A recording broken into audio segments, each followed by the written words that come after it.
시청자 여러분 안녕하십니까? 금년도 하반기로 접어드는 7월의 첫 일요일 아침 하준호의 리더십 TV 93번째 시간입니다. 오늘은 대화의 표현 방법에 대해서 한번 같이 공유해 보고자 합니다. 지난주 일요일 관악산에 올라서 과천 쪽을 봤더니 청계산 위에 산이라는 글자가 분명한 구름이 떠 있었습니다.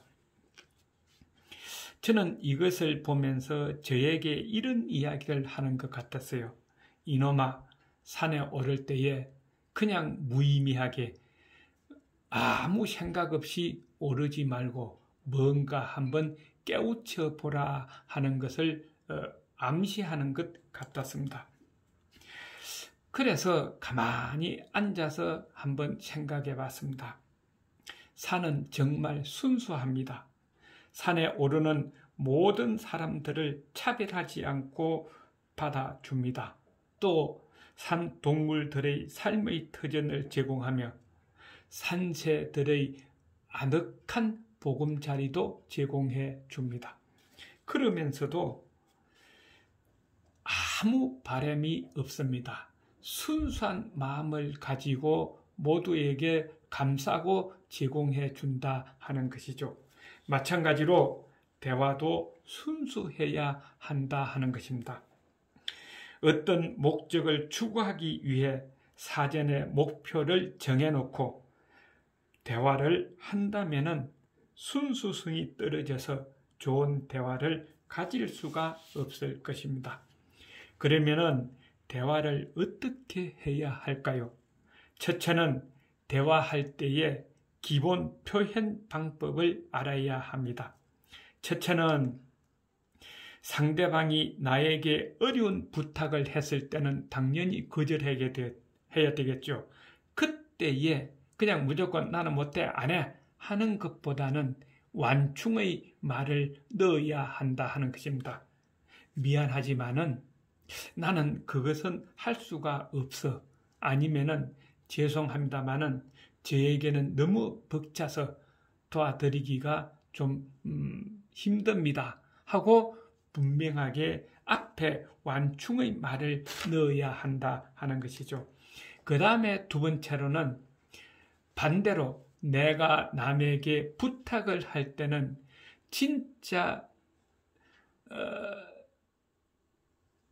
정중한 마음을 담아서 이야기를 해야 한다. 정중한 마음, 진정한 마음이 깃들지 않는 부탁은 그거는 부탁이라고 할 수가 없다 하는 것이죠. 정중한 마음을 담아서 부탁을 해야 한다 하는 것입니다.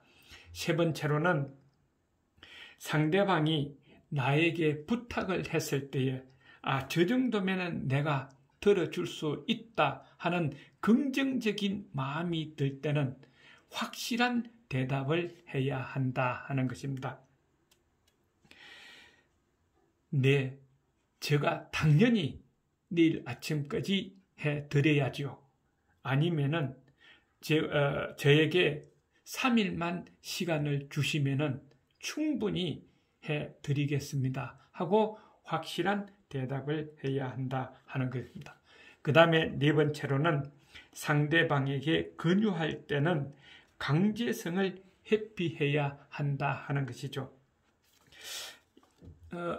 이거 한번 해보지 않을래? 한다든가 아니면은 내가 생각할 때는 너 같으면 이 정도는 충분히 할 수 있을 것 같은데 한번 해보지 않을래? 하고 이야기해야 한다 하는 것이죠. 그 다음에 다섯 번째는 지시할 때입니다. 이것은 당연히 윗상사가 아랫사람에 하는 지시겠죠. 그때는 명령식으로 하는 것을 탈피해야 한다는 겁니다. 그렇게 하려면 완충의 말 플러스 정중한 마음 플러스 권유이다 하는 거죠. 이 세 가지를 적절히 잘 혼합해서 아랫사람의 지시를 하면은 아랫사람이 잘 듣지 않을까 하는 겁니다.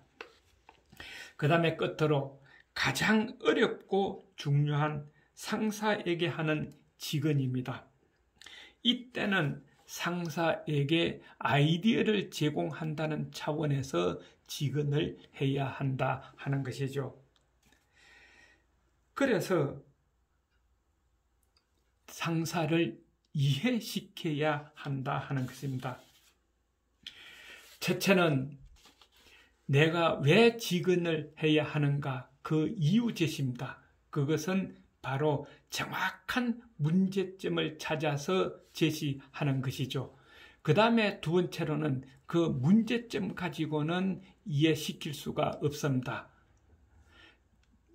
여기에 따른 비슷한 근거 자료나 아니면은 여러 가지 사례를 들어서 이것을 하면은 미래에 이런 큰 문제점이 있기 때문에 이 일을 하면은 안 됩니다 하고 정확한 근거 자료를 제시해야 한다 하는 것이고, 그 다음에 문제점을 제시를 했으면은 당연히 대안을 제시를 해야 되겠죠. 그래서 나의 아이디어를 집어넣어서 이 일은 이렇게 하는 것이 좋을 것 같습니다 하고 세 가지를 정확하게 이야기를 해야 한다는 것입니다.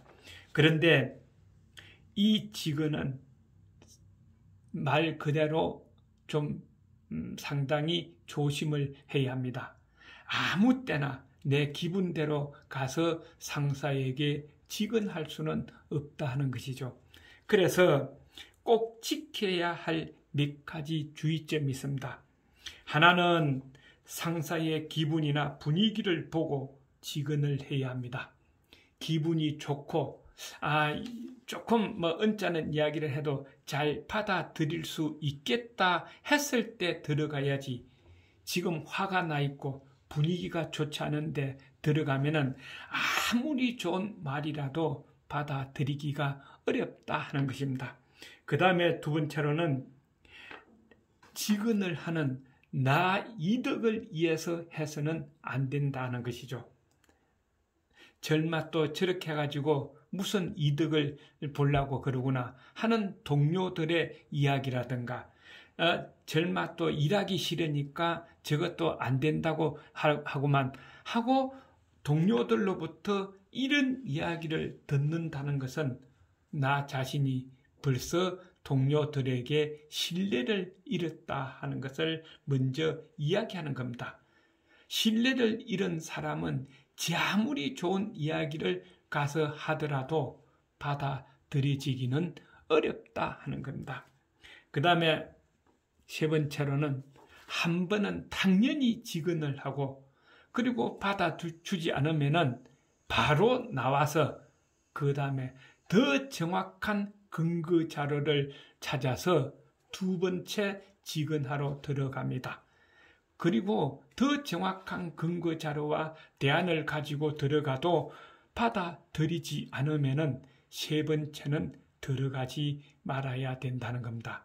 세 번째 들어가면은 이거는 도전으로 생각할 수 있기 때문에 그렇습니다. 그 다음에 네 번째로는 상사에게 도움을 주는 직언이어야 된다. 그래서 아이디어를 제공하는 차원에서 해야 된다고 그랬습니다. 그 다음에 더 크게는 조직이나 조직 구성원들 모두에게 이익이 되는 그런 직언을 해야 한다는 겁니다. 공무원 같으면은 백성을 이해하고 또 국가 전체에 이득이 갈 수 있는 그런 직언을 해야 남으로부터 인정받을 수 있다 하는 것입니다. 시청자 여러분들께서는 어떻게 생각하십니까? 오늘은 대화의 표현 방법에 대해서 이야기를 했습니다. 다음 시간에는 대화의 유행에 대해서 이야기하겠습니다. 리더십 TV의 하준호였습니다. 다음 또 뵙겠습니다. 건강하십시오.